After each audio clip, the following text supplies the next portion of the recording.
بسم اللہ الرحمن الرحیم۔ السلام علیکم، آپ دیکھ رہے ہیں الف نیوز اور میں ہوں آپ کے ساتھ ماجد علی۔ شامل کرتے ہیں پاکستان اور دنیا بھر سے breaking news head lines.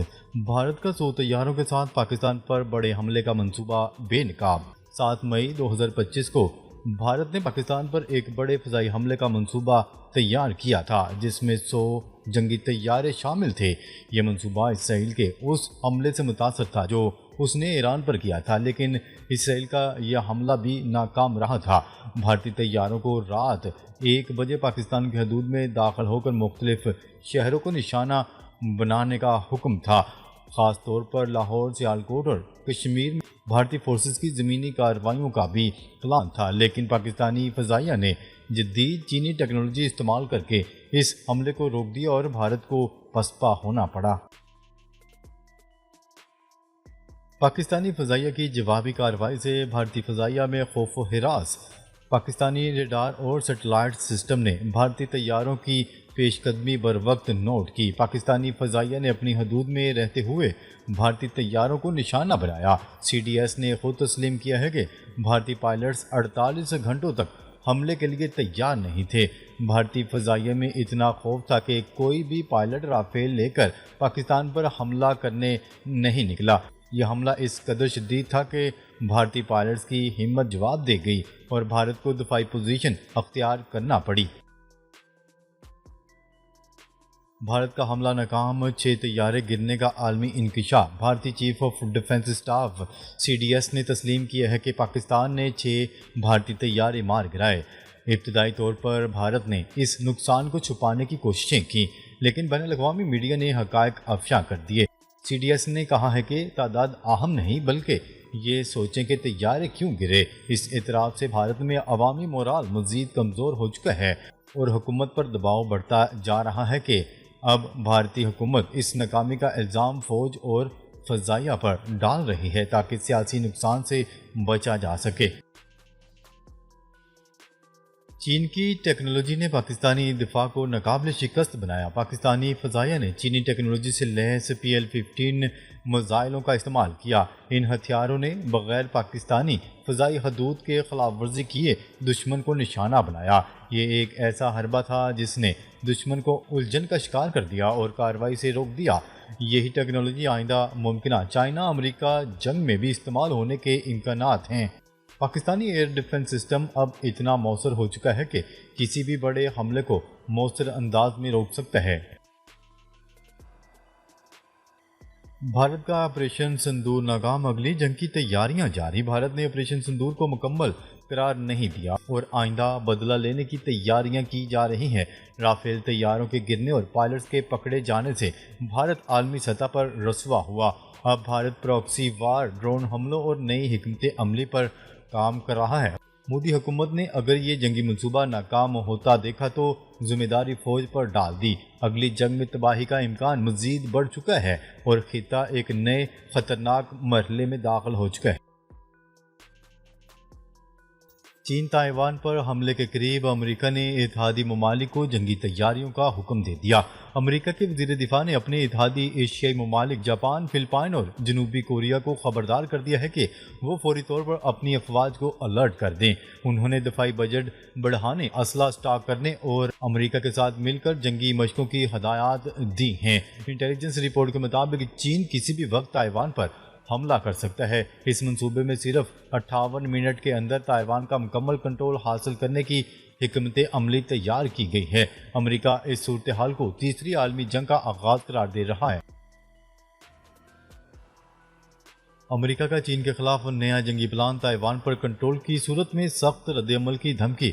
Donald Trump اور امریکی اسٹیبلشمنٹ نے واضح کر دیا ہے کہ اگر چین نے تائیوان پر قبضہ کیا تو 150% تک ٹیکس عائد کیا جائے گا۔ اس سلسلے میں امریکہ پہلے ہی 145% ٹیرف لاگو کر چکا ہے۔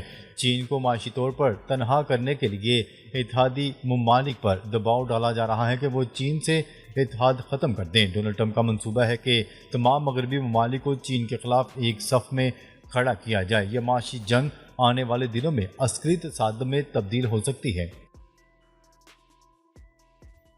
پاکستان اور بھارت کی ممکنہ جنگ میں چینی ٹیکنالوجی کا کردار بڑھنے لگا۔ پاکستان اور بھارت کی حالیہ جھڑپ محض ایک ٹریلر تھی، اصلی جنگ کی تیاریاں ہو چکی ہیں۔ چین اس صورتحال کو اپنے فائدے کے لیے استعمال کرنا چاہتا ہے تاکہ وہ اپنی جدید جنگی ٹیکنالوجی کو عملی طور پر آزما سکے۔ چین کی جانب سے پاکستان کو ایڈوانس ہتھیار، بلیک آؤٹ سسٹمز اور EMP ٹیکنالوجی فراہم کیے جانے کے امکانات بڑھ گئے ہیں۔ چین چاہتا ہے کہ بھارت کو CPEC اور BRI کے ذریعے روکا جائے۔ اگلی جنگ میں فضائی اور بحری لڑائی کا منظرنامہ مکمل طور پر بدلنے والا ہے۔ چین کو عالمی سطح پر تنہا کرنے کی امریکی کوشش تیز، ڈونلڈ ٹرمپ کا بڑا اعلان۔ ڈونلڈ ٹرمپ نے اپنے اتحادی ممالک سے مطالبہ کیا ہے کہ وہ چین کے ساتھ ہر قسم کی تجارت بند کر دے۔ انہوں نے اعلان کیا ہے کہ جو ملک اس پر عمل نہیں کرے گا اسے امریکی حمایت حاصل نہیں ہوگی۔ چین کی مصنوعات، خاص طور پر ٹیکنالوجی اور آلات پر مکمل پابندی لگانے کی باتیں ہو رہی ہیں۔ ڈونلڈ ٹرمپ چین کو صرف تجارتی میدان میں نہیں بلکہ فوجی سطح پر بھی گھیرنے کی تیاری کر رہا ہے۔ روس کا یوکرین کے فوجی تربیتی مرکز پر بڑا میزائل حملہ، 12 فوجی ہلاک، 60 سے زائد زخمی۔ یوکرینی فوج کے مطابق روسی میزائل حملے میں 12 یوکرینی فوجی ہلاک اور 60 سے زائد زخمی ہو گئے۔ یوکرین نے بھی روس پر ڈرون حملے کیے۔ یوکرینی حکام نے روس کے 40 سے زائد فوجی طیاروں کو نشانہ بنانے کا دعویٰ کیا ہے۔ روسی حکام کے مطابق روس کے علاقے سائبیریا میں روسی ایئر بیس کے نزدیک یوکرین نے ڈرون حملوں کی کوشش کی۔ بھارتی فوج کے سابق افسر اور دفاعی تجزیہ کار پراوین سواہنی نے بھارتی chief of defence staff Anil Chauhan سے مستعفی ہونے کا مطالبہ کر دیا۔ پراوین سواہنی نے کہا ہے کہ جب سے مودی اقتدار میں آئے ہیں بھارتی فضائیہ تنزلی کا شکار ہے۔ بھارت کو ایسی سرکار کی ضرورت ہے جو جدید جنگوں کو سمجھتی ہو۔ ایسے اعترافات کے بعد بھی آپریشن سندور کی کامیابی کا دعویٰ کرنا عجیب ہے۔ ایران نے یورینیم افزودگی پر IAEA کی رپورٹ کو سیاسی قرار دے دیا۔ ایران نے بین الاقوامی ایٹمی توانائی ایجنسی کی حالیہ رپورٹ کو سیاسی اور جانبدار قرار دیتے ہوئے شدید ردعمل کا اظہار کیا ہے۔ ایرانی وزارت خارجہ کے مطابق رپورٹ میں دی گئی معلومات ایران کے جوہری پروگرام کو غلط انداز میں پیش کرنے کی کوشش ہے۔ بیان میں کہا گیا ہے کہ ایران کے ملٹری ڈاکٹرائن میں ایٹمی ہتھیاروں کی کوئی جگہ نہیں ہے اور تمام نیوکلیر سرگرمیاں عالمی قوانین کے مطابق شفاف طریقے سے کی جا رہی ہیں۔ ایرانی حکام کا کہنا تھا کہ ملک کا نیوکلیر پروگرام صرف پرامن مقاصد کے لیے ہے۔ ڈونلڈ ٹرمپ کے ٹیکس بحال، مارکیٹوں میں ہلچل۔ امریکہ کی اپیل کورٹ نے صدر ڈونلڈ ٹرمپ کے عائد کردہ وسیع تجارتی محصولات کو بحال کر دیا ہے، جس کے بعد وال اسٹریٹ اور دیگر عالمی مارکیٹس میں ایک بار پھر غیر یقینی کی صورتحال پیدا ہو گئی ہے۔ یہ فیصلہ ایک روز بعد سامنے آیا جب وفاقی تجارتی عدالت نے ڈونلڈ ٹرمپ کی جانب سے لگائے جانے والے زیادہ تر ٹیکسز کو غیر قانونی قرار دے کر معطل کر دیا تھا۔ ڈونلڈ ٹرمپ کو بڑی فتح، سپریم کورٹ نے غیر ملکیوں کی ملک بدری کی اجازت دے دی۔ امریکی سپریم کورٹ نے صدر ڈونلڈ ٹرمپ کی سخت گیر امیگریشن پالیسی کو ایک بار پھر قانونی منظوری دے دی ہے، جس سے ان کی غیر ملکیوں کی بڑے پیمانے پر ملک بدری کی مہم کو تقویت ملی ہے۔ بنگلہ دیش میں بڑی تبدیلی، کرنسی نوٹوں سے شیخ مجیب الرحمان کی تصاویر ہٹا دی گئیں۔ بنگلہ دیش میں بڑی تبدیلی رونما ہوئی ہے اور بانی کہلائے جانے والے عالمی عوامی لیگ کے سربراہ شیخ مجیب الرحمان کی تصاویر کرنسی نوٹوں سے ہٹا دی گئی ہے۔ بنگلہ دیش میں گزشتہ سال طلبہ کے ملک گیر احتجاج کے باعث شیخ حسینہ واجد کے 16 سالہ اقتدار کے خاتمے اور بھارت فرار ہونے کے بعد یہ دوسری بڑی تبدیلی رونما ہوئی ہے۔ پاکستان کی بڑی بندرگاہوں پر خطرے سے نمٹنے کے لیے پاک بحریہ کی 2 روزہ جنگی مشقوں کا آغاز۔ رپورٹ کے مطابق مشقوں کا مقصد اہم بحری تنصیبات کے تحفظ کے طریقہ کار کو مزید مؤثر بنانا ہے۔ بندرگاہوں کی حفاظتی مشقوں کا انعقاد پاک بحریہ کی کوسٹل کمانڈ کے زیر اہتمام کیا گیا ہے۔ انسانیت کے خلاف جرائم، شیخ حسینہ واجد پر فرد جرم عائد۔ بنگلہ دیش کی سابق وزیر اعظم شیخ حسینہ پر فرد جرم عائد کر دی گئی۔